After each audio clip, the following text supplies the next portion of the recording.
যেটা যৌক্তিক সেটা জাতির কল্যাণের দিকে লক্ষ্য রেখে আমরা সেটা অবশ্যই বিবেচনা করব। মাননীয় সদস্যরা আছেন, তা আমরা এখন শুরু করেছি দফাওয়ারি আলোচনা। আমরা আগেও বলেছি যে স্প্রেডশিটের সংক্ষিপ্ত হা না জবাব দেওয়ার জন্য যে কাগজগুলো আমাদের দেয়া হয়েছিল তাতে করে অনেকটা বিভ্রান্তি সৃষ্টি হয়েছে, মিসলিড করা হয়েছে। আমরা বিস্তারিত প্রতিবেদন তখন জমা দেব বলেছিলাম, সেদিনই আমরা একটা কনস্টিটিউশনের উপরে বিস্তারিত প্রতিবেদন আমরা জমা দিয়েছিলাম। এরপরে আমরা বিচার বিভাগ, প্রশাসন এবং নির্বাচন ব্যবস্থা সংস্কারের উপরে বিস্তারিত প্রতিবেদন আমরা জমা দিয়েছি। আজকে হার্ড কপি ট্রান্সফার আমরা হ্যান্ড ওভার করেছি, আগে সফট কপি দিয়েছি। তো এগুলোর উপরে আমাদের বিস্তারিত আলোচনা চলছে। আমরা সংবিধান সংস্কার দিয়ে শুরু করছি, তারপরে জুডিশিয়ারি হবে, এরপরে নির্বাচন ব্যবস্থা হবে।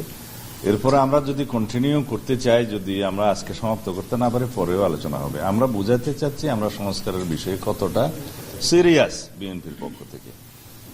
আর যদি ভিতরে যাই তাহলে বলতে হবে যে কনস্টিটিউশন রিফরমেশনের জন্য যে বিস্তারিত প্রতিবেদন, তার মধ্যে 131টা প্রস্তাব আছে, কিন্তু আমরা পেয়েছিলাম স্প্রেডশিটে মাত্র 70টা দফা, যার ফলে বিভিন্ন বিষয়ে আমাদের বক্তব্য দেওয়া তখন আপনাদের সবাইকে জানাতে পারিনি, যদিও বিস্তারিত রিপোর্ট তাদেরকে আমরা দিয়েছি।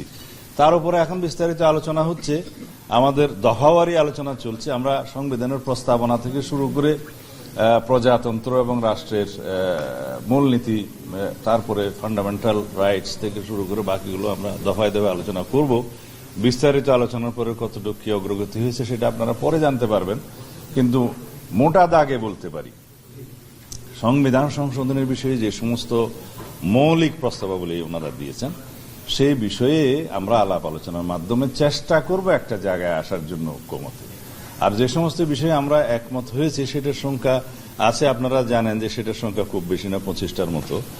তারপরে 25টার কাছাকাছি কোনো আংশিক একমতও আছে এবং অন্যান্য বিষয়ে মন্তব্য সহ আমরা আমাদের প্রস্তাব দিয়েছি পাল্টা। কিন্তু বাকি অধিকাংশ বিষয়ে স্প্রেডশিটে আমরা তখন একমত হতে পারিনি।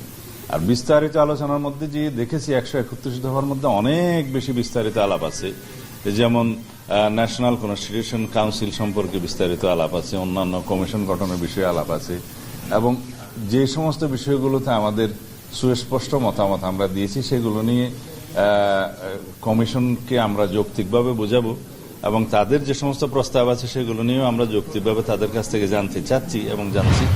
যেটা যৌক্তিক সেটা জাতির কল্যাণের দিকে লক্ষ্য রেখে আমরা সেটা অবশ্যই বিবেচনা করব।